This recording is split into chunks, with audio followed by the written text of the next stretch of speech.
ఆహ్లాదం, ఆనందం 3 గంటలు మనల్ని మనం మైమరచిపోయి కొత్త ప్రపంచంలోకి తీసుకువెళ్లేదే సినిమా. అలాంటి సినిమా అధిక టికెట్ రేట్లతో చాలా మందికి దూరం అవుతున్న పరిస్థితి ఉంది. సేమ్ టైం థియేటర్స్ లో ఫుడ్ ఐటమ్స్ రేట్లు కూడా సినిమాని చంపేస్తున్నాయని ఇండస్ట్రీ పెద్దలే గగ్గోలు పెడుతున్నారు. ఇలాంటి పరిస్థితుల్లో ఏపీ సర్కార్ కీలక డెసిషన్ దిశగా అడుగులు వేస్తోంది. సినిమా పాలసీతో ఏపీ రోల్ మోడల్ కాబోతోందా? టికెట్ల రేట్లని ఎలా డిసైడ్ చేయనుంది? ఇక నుంచి సినిమా టికెట్ల పెంపు అంత ఈజీ కాదా? ఏపీ ప్రభుత్వం కీలక డెసిషన్ తీసుకోబోతోందా? సినీ రంగ సమస్యలపై స్పెషల్ ఫోకస్ పెట్టారా? థియేటర్లో ఫుడ్ ఐటమ్స్ రేట్లను కూడా నియంత్రిస్తారా? సినిమా టికెట్ రేట్లు ఇటు తెలంగాణ అటు ఏపీలో ఇదో పెద్ద ఇష్యూ అవుతోంది.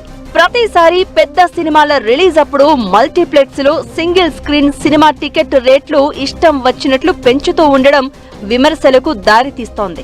సినిమా టికెట్ రేటు ఎక్కువగా ఉండడంతోనే జనం పైరసీని ఎంకరేజ్ చేస్తున్నారన్న వాదన కూడా ఉంది.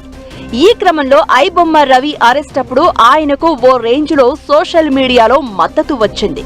కారణం మూవీ టికెట్ రేట్ల పెంపు ఒకటైతే థియేటర్లలో ఫుడ్ ఐటమ్ రేట్లు అడ్డగోలుగా ఉండడంపై జనాల నుంచి తీవ్ర వ్యతిరేకత వస్తోంది. ఈ క్రమంలో AP deputy CM Pawan Kalyan ఇప్పటికే ఓ కీలక డెసిషన్ తీసుకున్నారు.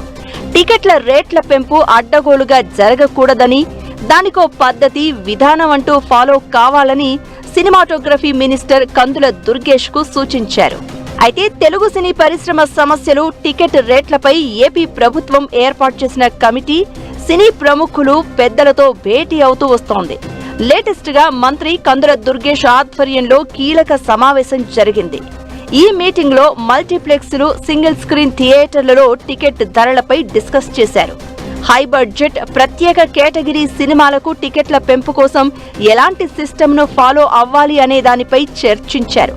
అన్ని వర్గాలతో డిస్కస్ చేసి ప్రభుత్వానికి కీలక సిఫార్సులు చేయనుంది కమిటీ.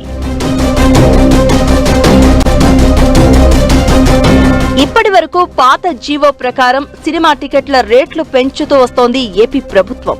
సినిమా బడ్జెట్ ను బట్టి టికెట్ రేట్లు పెంపునకు గ్రీన్ సిగ్నల్ ఇస్తున్నారు. అయితే అడ్డగోలుగా బడ్జెట్ ను బట్టి టికెట్ రేట్లను డిసైడ్ చేయడంపై జనం నుంచి తీవ్ర వ్యతిరేకత వస్తోంది. దీంతో సినిమా టికెట్ల రేట్ల పెంపు కోసం ఓ విధానాన్ని తీసుకొచ్చే పనిలో ఉంది ప్రభుత్వం ఏర్పాటు చేసిన కమిటీ. అన్నింటికీ కేటగిరీ ప్రకారం సమానంగా టికెట్ల రేట్లు పెంచే విధానాన్ని పరిశీలిస్తున్నారు.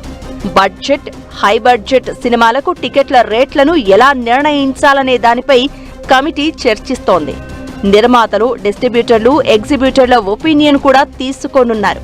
అయితే పాన్ ఇండియా సినిమాలతో నిర్మాతలకు బడ్జెట్ విపరీతంగా పెరుగుతోందని, ప్రొడ్యూసర్లకు ప్రభుత్వం అండగా ఉండేలా కసరత్తు జరుగుతోందట. ప్రజలపై భారం పడకుండా, సినీ ఇండస్ట్రీకి నష్టం జరగకుండా బెస్ట్ పాలసీని తీసుకొచ్చే అవకాశం ఉంది. అయితే సినిమా టికెట్ రేట్లే కాదు, థియేటర్లో ఉన్న సమస్యలపై కూడా ఫోకస్ పెట్టారు. అయితే పాప్కార్న్ రేటే సినిమాను చంపుతుందని డైరెక్టర్ తేజ గతంలో డేరింగ్ స్టేట్మెంట్ ఇచ్చారు. ఇప్పుడు మంత్రి కందుల దుర్గేష్ ఆధ్వర్యంలో జరిగిన మీటింగ్ లో కూడా ఆయన ఇదే అంశాన్ని ప్రస్తావించారు. థియేటర్లలో సినిమా టికెట్ రేట్ కంటే పాప్కార్న్ రేటు ఎక్కువ ఉందని ప్రభుత్వం దృష్టికి తీసుకెళ్లారు. పాప్కార్న్ రేటును అందుబాటులోకి తీసుకొస్తేనే సినిమాకు, ఆడియన్స్ కు అందరికీ మేలు జరుగుతుందన్న అభిప్రాయం వ్యక్తం చేశారు. ఇక ఓటీటీ పైరసీతో సినిమా ఇండస్ట్రీ నష్టపోతుందని వాదన కూడా వినిపించారు. సినిమా ఇండస్ట్రీకి సంబంధించి అటు ప్రొడ్యూసర్లు, హీరోలు, డిస్ట్రిబ్యూటర్లు, ఎగ్జిబిటర్లు అందరితో ప్రభుత్వ పెద్దలు డిస్కస్ చేస్తున్నారు. ఫైనల్ గా బెస్ట్ పాలసీని డిజైన్ చేసే ఆలోచనలో ఉన్నారు. అదే కనుక జరిగితే సినీ పాలసీ విషయంలో ఏపీ సర్కార్ రోల్ మోడల్ కానుంది. సినిమా టికెట్ల రేట్లు, సేమ్ టైం పాప్కార్న్ కాస్ట్ రెండూ సామాన్యులకు అందుబాటులోకి తీసుకొస్తే మాత్రం ఆటోమేటిక్ గా తెలంగాణ ప్రభుత్వం మీద కూడా ఒత్తిడి పెరగనుంది. దీంతో ఏపీ ప్రభుత్వం తీసుకునే డెసిషన్ మీదే ఉత్కంఠ కొనసాగుతోంది.